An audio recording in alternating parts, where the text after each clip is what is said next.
This podcast is sponsored by nobody. Hey dudes, this is Saratoga Valentine, MJ in the 90s Spider-Man cartoon, and you're listening to Tommy Throwback Kovac on Splat from the Past. Tommy's a free spirit who wants to know about your career and your belly button. You've been warned. Later, Tiger. Hey dudes, welcome to Splat from the Past, the only 80s themed horror and sci-fi show where things can get totally radical. Now today I will be welcoming back the hilarious, the talented, the sweet Katie Leigh.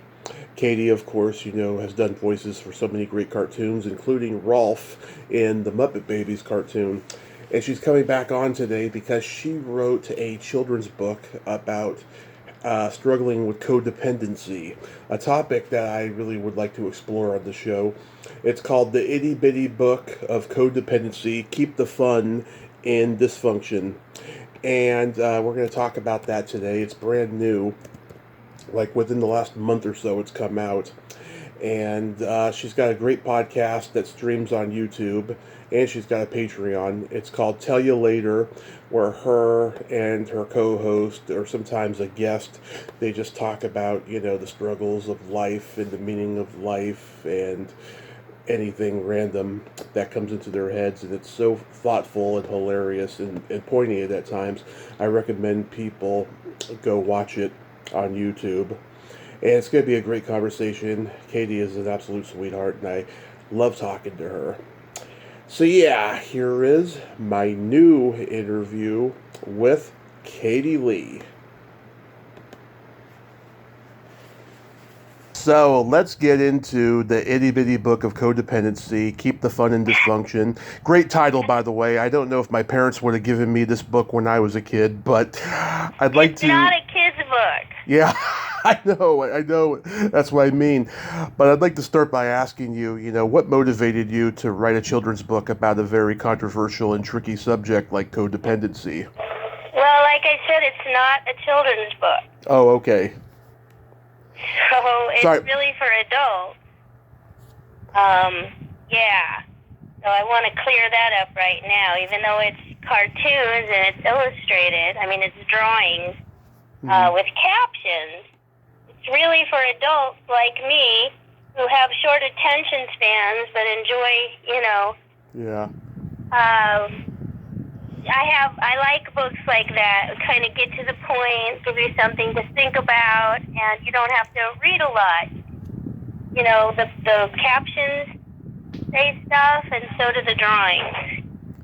Like, if you notice, well, I don't know, you haven't seen a copy, but... I've seen the front of the cover. Yeah, and as Chris Anthony, she said she didn't...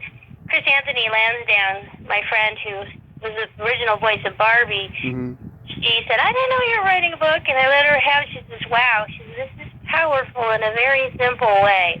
And that's what I was going for. So what are the codependent behaviors you personally saw growing up? And do you personally have any that you're comfortable sharing? Well, I've had my own experiences, and I'm still working on it. And codependent in this case is just like a lot of it is not having really healthy boundaries where, we do want to care for other people, but we also need to recognize when people can do things for themselves, when we're overstepping our boundaries, when we think that, we have a responsibility to do things for other people that they can do for themselves. Right. And just also some, thinking, if you want to call it that, just ways of looking at situations that aren't necessarily the healthiest, where we get our self-esteem from helping others. And that really is the bottom line, where that it shouldn't be that way. We're supposed to, do things that, just not getting our personal self-esteem from correcting other people or, feeling like, what we do is that helping others in a way that maybe they don't need help is what makes us important or valuable. Right. I mean, in my family, we're needy, insecure, hypersexual, alcoholic, drug addicted, codependents. Yet we're awesome because we're kind, loyal, loving people in this, web of confusion, if you will. Well, and a lot of times, I mean, usually, like anything, what my experiences is that our character defects, our good character traits sort of taken to an extreme. And that's what can get us, into trouble or make us, unhappy, because we don't realize sometimes that we are in control of our own happiness to a certain extent. And, if we do things expecting a certain outcome and we don't get it, then we can be disappointed or resentful or angry when maybe that just stems from the way we perceive a situation rather than the way things really are. Right. Have you ever heard the Billy Joel song Laura? I don't know. I'm not sure that I have. Go listen to it on YouTube later. Oh, it may hit close to home. It is the ultimate codependent song, I'll tell you. Really? Yeah. Sing it? It's Billy Joel, yeah. Oh, Billy Joel. Okay, I will. It's from 1982, and it's a great song. Okay. Yeah, I'd love to listen to it. I think that a lot of times we're afraid that we're going to be judged by other people, and that can color our behavior when that's not really how you want to live your life, out of fear of what people think of you. And, that's not a good thing either. Absolutely. Do you have abandonment issues? Yes. I do too. It runs in the family. Yeah, I do. And I think a lot of people who come from divorced families feel some responsibility to keep the peace or make everybody happy. A lot of times that can come from divorce or a drug or alcohol problems in a family, or, bad communication. When your parents tell you, oh, when you do something, I love you because you did that instead of who you are. It can make you feel like you have to perform to be loved. Yeah, it's funny. I've had to set boundaries recently with a lot of podcast guests of mine who I give my cell phone number to, which I gotta scale back on that, because I talk to a lot of actors who have mental or personal issues, and they think they can call me any time, especially after the interview, and I'm about to go run errands with my mother, So I have to set boundaries with them, and stuff. Mm-hmm. It's sad, but I got to do it. But not, people need to understand that boundaries, first of all, are not necessarily permanent. Yeah. Secondly, they're to protect us, not to do anything to anybody else. They're for our own well-being. And so when we set a boundary, we can't worry, oh, this is going to hurt somebody else. No, I mean, we all know when we're driving, when the light turns red, it means stop. We can't take it personally. It just means that's how this is going to work, Mm-hmm. So, and that's the same thing. If we decide, this is what I'm comfortable with, and this is what I'm not. And then the people around you, they're the ones who need to adjust. But when we tend to become chameleons and want to adjust to please everybody else, it's mentally and emotionally not healthy. That's absolutely right too. They're temporary. Yes, I never thought of it that way. How long did it take to write the book? Oh, thanks for asking. I conceived it probably about 5 years ago and jotted down all these ideas, and then it took about a year and a half when I found an illustrator, the first one recommended to me, who I thought was fantastic. I loved what she did. Mm-hmm. And then we would go back and forth. I had some captions, and she would draw based on those captions, and then I would change. I thought sometimes it was too wordy, so I'd change that, or I'd look at her drawings and think, that's not exactly what I had in mind, what I wrote here, but I really like her drawings, so I'll change what I write to match what she drew. So it was a back and forth collaborative process with Mary Coons, who I'm just so thankful for, because I just love her willingness and her also connection to the theme was helpful. So she knew what I was talking about. Yeah, she, judging from that cover, she did a pretty good job with everything. Mm-hmm. She has her own distinctive style. She's been doing it a long time. Oh yeah, all her life. She's a veteran. So yeah, and I think it's just today I got notice. I believe it's available as an ebook. I think through Draft Digital and hopefully Amazon too. Has there been a good response to the book so far? Oh yeah, I'm learning how to market. I'm learning how to publish. There's a lot of things I still have to do as far as getting the word out. I'm really glad that you called me so soon. But yeah, we've sold some already.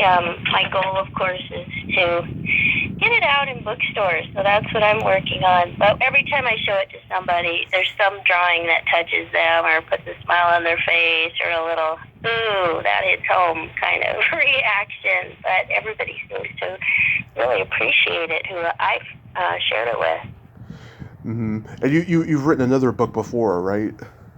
Well, Will Ryan and I together put together Adventures in Oddity, which was kind of based on our characters in Adventures in Odyssey, but it's written in dialogue form, like a conversation between the two of us. This is the first one I've done on my own. Yeah, and I'm sure too, you can take codependency and turn it into something positive because, God gave you a gift, Katie, and that's entertaining children. That's a very good thing. Well, thank you. Yeah, I mean, like I said, it's just when you take those assets, character assets, to an extreme was when they become defects, and we need to sort of look at, what are we doing and why, and are we telling ourselves the truth? Are we really stuck in a situation, or is there something we can do to change it? Mm-hmm. So every now and then I tune into Tell You Later, and I love how you and the other guy or a guest of some sort that you have talk about, life. And I'm so impressed about how you're able to keep it G-rated. I could never do every episode of this podcast G-rated. It's just not a part of my personality. Thank you for saying that. Yes, Yeah. we did, G-rated, and my husband, the crew of one, takes a lot of pride in that because we are family friendly, even though we talk about lots of different things. Because I don't know, it's not necessarily the way I talk, and I think most of my guests don't either. So, yeah, I think we are unique in that way. And Tell You Later, of course, is our Patreon-supported YouTube show. We have a lot of the episodes on YouTube, but everything is on Patreon, and including more cooking shows and extra stuff that the patrons get, and of course they get it without commercials. But thank you for saying that. That means a lot to me because I sort of didn't really give it another thought, and Will Ryan, who wrote the book with me and who started the Tell You Later show with me, never swore once in his life. So, that's the way, it started out, and that's the way we're going to keep it. Well, it's funny because Kimmy Robertson's been on a bunch of times, and I've known her for years. I met her at my first horror convention. She's been on this podcast twice, and both episodes are not family friendly, I can tell you that. But just the way you're able to get her to be G-rated on those episodes, it's a miracle. Well, I don't, you know what? She just does it. I don't have to tell her anything. It's just the way it is. Yeah. But like the two of you, on the Lakeside Dock episodes, those are so sweet. I mean, you can really tell that you guys have been friends for a while. Like, how far do you two go back? Well, we started when she came on Adventures in Odyssey. I didn't know her before that. Oh, okay. And she came on the arc of the Green Ring Conspiracy. And when she was on the show, I just fell in love with her, and I was so happy to have another woman on the show, and when she first came on, she was supposed to be a bad guy, and I thought, oh no, I wanted to stay on the show, and I think the writer thought so too, so he kind of rewrote the script, so she stayed in Odyssey, and we just really like working with each other, and we're friends. Oh God, she told David Letterman once that he was funnier when he doesn't do anything. Oh, that's funny. Well, she's a very honest person, I'll tell you that. Yeah, that's what I love about her. I heard you say Yep. I heard you say in one of those episodes that you were a candy striper in high school. I was. Were you? No, by the time I came around, that was all done. Yeah, I mean, a lot of things have changed since I was a kid, and of course, candy stripers, as far as I know, are just girls. I mean, there's no reason for that, to tell you the truth, but that's how it was back then. Candy stripers was a reference to the apron pinafores we would wear, in the nursing home. So that kind of, I think, showed everybody that we were volunteers. That was like our uniform. Did you want to be a nurse at one point? No, never. I didn't, but you know what? So funny. I think I do like helping people. Mm-hmm. And, I tried so many things in high school. I did a lot of different stuff. Just about everything that was made available to me. Because you learn a lot from those experiences, definitely. And, what I really love is just listening to people's stories, just like Tell You Later. And I love listening to older people's stories. And, I think the elderly get such short shrift in this world that they're underappreciated. And that's really what I did, was, be there, talk to people, make sure they got the attention that they needed, and I benefited from it. Yeah, I'll tell you, the 5.5 months that I was in the hospital during recovery of my car crash, I met so many great nurses there, and I remember there was a period where I had student nurses coming in. One nearly punctured my vein in my arm, and after a while, I was like, okay, can I get professional nurses, please? I mean, I know they got to learn, but I'm not the guy. Can they go to somebody else? Well, we didn't do anything like that. We really were just like, gophers. Yeah. Right? And visiting with people. So that wasn't too hard. Yeah. I didn't have to do anything like that. My son, however, is a paramedic. So it takes a certain kind of person, definitely, to want to work in the medical field.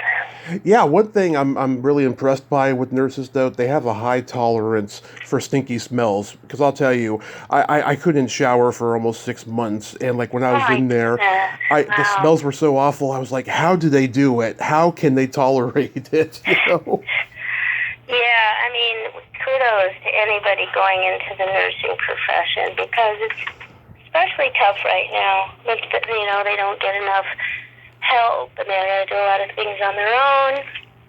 And yeah, besides being a tough job. So, yeah, most of them are very nice. They are. The ones in recovery were a little tough, but that's another conversation. What's your favorite movie of all time? That's a funny question. Someone was asking me that the other night. I love a lot of Wes Anderson movies. Oh yeah, he's good. Big fan of his. I don't know that I have a favorite movie of all time. I mean, I think Mary Poppins is a pretty good classic. Oh yeah. I love The Parent Trap, which are like my, G-rated movies. But then there's some other ones that I enjoy because they're different and interesting, like Grosse Point Blank. Yeah. Movie. And some mystery type. And actually there's another one that I've just always been a big, big fan of that hardly anybody knows about. Mm-hmm. The John Sayles movie, and it's called Lotus Star. Oh, yeah, with Chris Christopherson. Yes, you know it. I know it, yeah. It's an excellent, excellent film, and I think there's something for everybody in it. It's very thoughtful and kind of, explores some social issues that are still relevant today. I love John Sayles movies. I think he's just the most underrated indie filmmaker there ever was. Yeah, I think he's really excellent. So, yeah, I like to put in a good word for him. Right. My favorite movie of all time is Back to the Future because... Oh, really? I worked on that. Oh, what'd you do? Background voices, ADR, looping. Yeah. I wonder where like you were. The high school scene, we were, in the crowd. Oh, okay. Yeah. Yeah, that's so cool. Yeah, I mean, since I was a kid, I've had that fantasy about going back to when my parents were in high school and seeing them. I think that's why that movie is so relatable. As far as G-rated movies go, in my favorite movies of all time list, What's Up, Doc? Oh, really? Yeah. Because it was shot in San Francisco, where I'm from, and I have a memory of seeing it for the first time with my grandmother while I had probably one of the worst colds of my life during Christmas time when I was 5. Oh my goodness, yeah, with George Segal. I know that movie. No, Ryan O'Neal and Barbara Streisand. Yeah. That's funny. I don't know how old you are or I'm 40. and you live in the Bay Area. Yeah, I'm a latchkey kid from way back when. Yeah, well, I lived in San Francisco for a while, so I'm pretty familiar. I remember you telling me that the first time we talked. Yeah. Mm-hmm. Yeah. How about your Desert Island rock albums? How about what? Desert Island rock albums. Like if you had, let's say, 3 albums that you had to listen to for the rest of your life on a desert island, what would they be? Yeah. I can listen to Van Morrison all day long. Oh. Yeah, I'm a Van Morrison fan. I don't know if that counts as rock. Yeah, he can be rock at times, when he's doing the up-tempo stuff, But I don't know, maybe, it's so funny. I like Southern rock. Oh, yeah. So, the Eagles. Creedence Clearwater, even more, yeah. I'm a huge Creedence Clearwater fan. My grandparents actually lived next door to John Fogerty's other brother that wasn't in the band.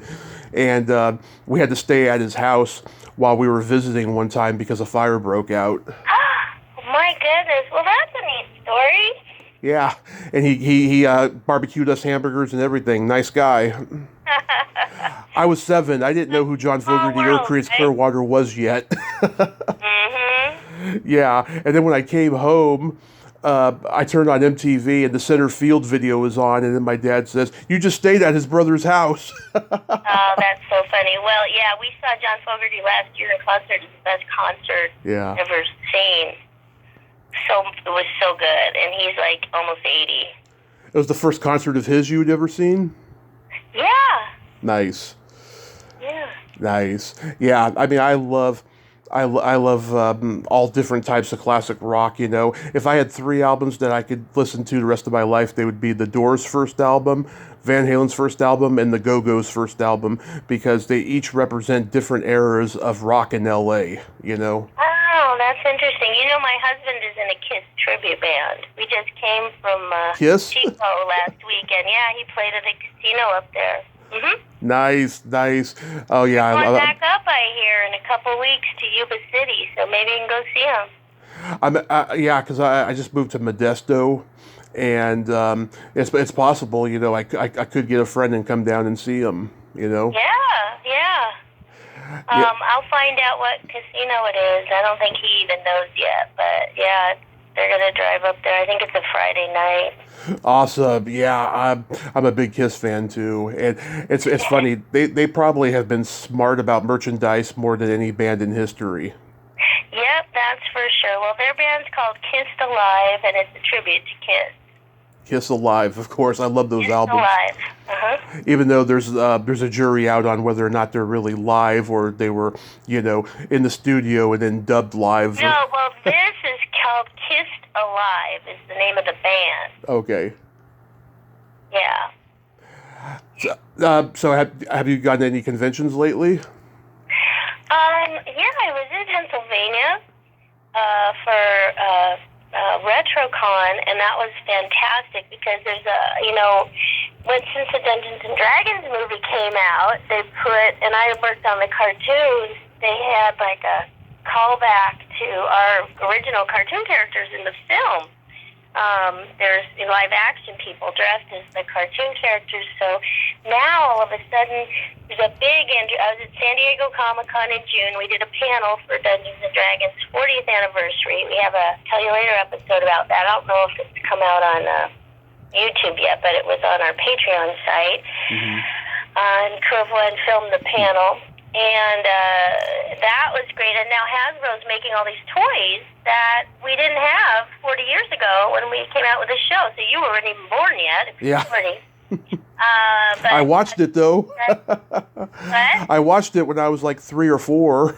Did you? Okay. So now there's characters, action figures. As a matter of fact, I'm going to be doing an unboxing of my Sheila character soon for Entertainment Earth. Yeah. They provided me with one, and so I my first cosplay. I cosplayed as Sheila. I did it at San Diego, and it was a big hit. So I did it again in Pennsylvania. A lot of people bring me their action figures to autograph, and then we're going to be at LA Comic-Con beginning of December. Nice. Yeah. What's the craziest thing anyone has ever asked you to sign? That's a good question. Their sun visor for their car, the thing you open up that's in the windshield. Yeah.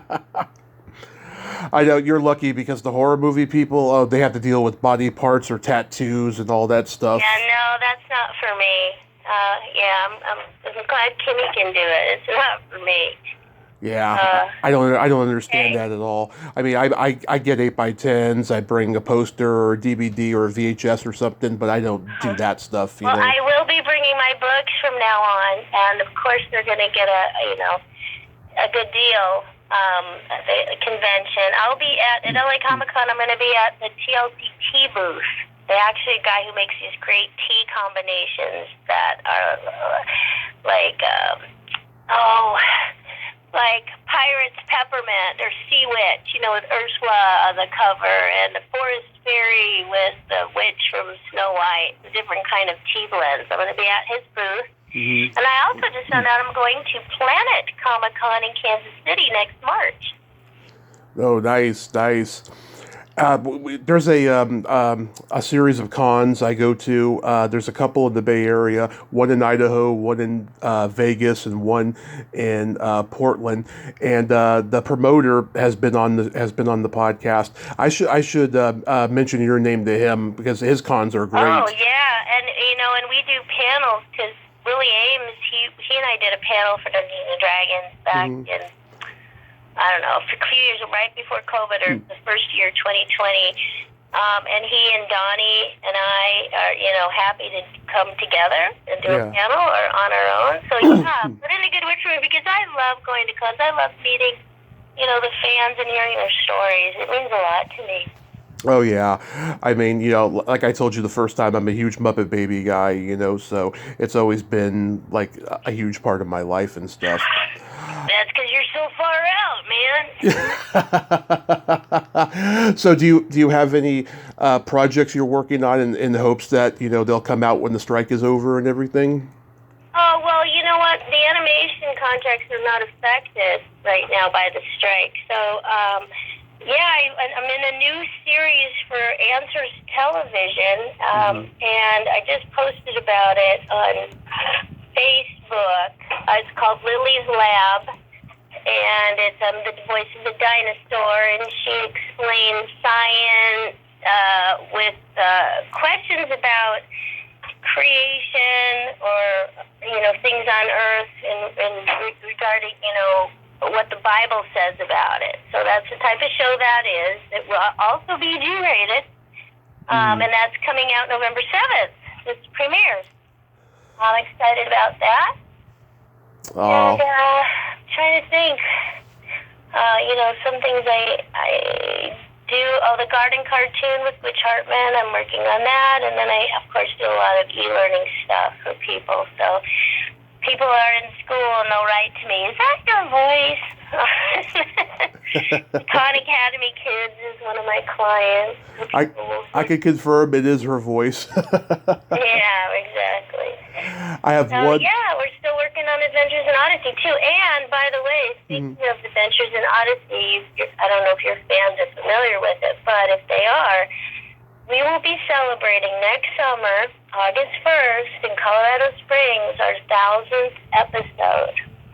Oh, 1,000th episode. That is dedication. Yeah. I just celebrated 1900 of this show a couple weeks ago, and now I'm at Huge! now I'm at 1931 with you today. Oh, that's amazing. Well, congratulations, Tommy. That's something else. Thank you, Katie. I appreciate that so much. It's been a wild journey. It's How gonna long have you keep been going. doing it? 6 years now. Wow. Well, you're probably going to beat the Tell You Later show for sure, because we're only at 140 in 3 years. Well, it's not a competition, it's just, whatever you can do it, Yeah, well, good for you. That's fantastic. Thank Really you nice so much. talking to you. I appreciate the call. Yes, one quick fun question. Is your belly button an innie or an outie? Oh, it's an innie. Yes, people with deep innies tend to live longer because they are generous, kind, and giving, and I'm a member of that club. And I've never heard that before, but that sounds encouraging. yes, I read that online years and years ago, and it's always stayed with me. And you yourself are a generous, kind, and giving person, and I thank you so much for coming back. And that itty bitty book of codependency is available on your website and Amazon, correct? Yes, and hopefully, on other platforms as well as an e-version, and we're working to get it out in stores. But yeah, right now on Amazon, get your copy. It's fun. It's a nice gift for Christmas. And it's not a kid's book, and I hope you write more. Oh, thank you so much. Take care. God bless. God bless, Katie. Have a great day and happy holidays. Thanks. You too. Bye-bye. Bye-bye. Well, there you have it. Katie Leigh, ain't she a sweetheart? Oh, what a sweet, sweet person she is. Yeah, I thought that was a children's book because of the cover, but it's not. It's a controversial, subject and everything, obviously. So it's not done in family form. It's for adults struggling with it, but kid stuff. Well, until next time, this is Tommy Throwback Kovac saying, there's no shame in living in the past because the present sucks. Later, dudes.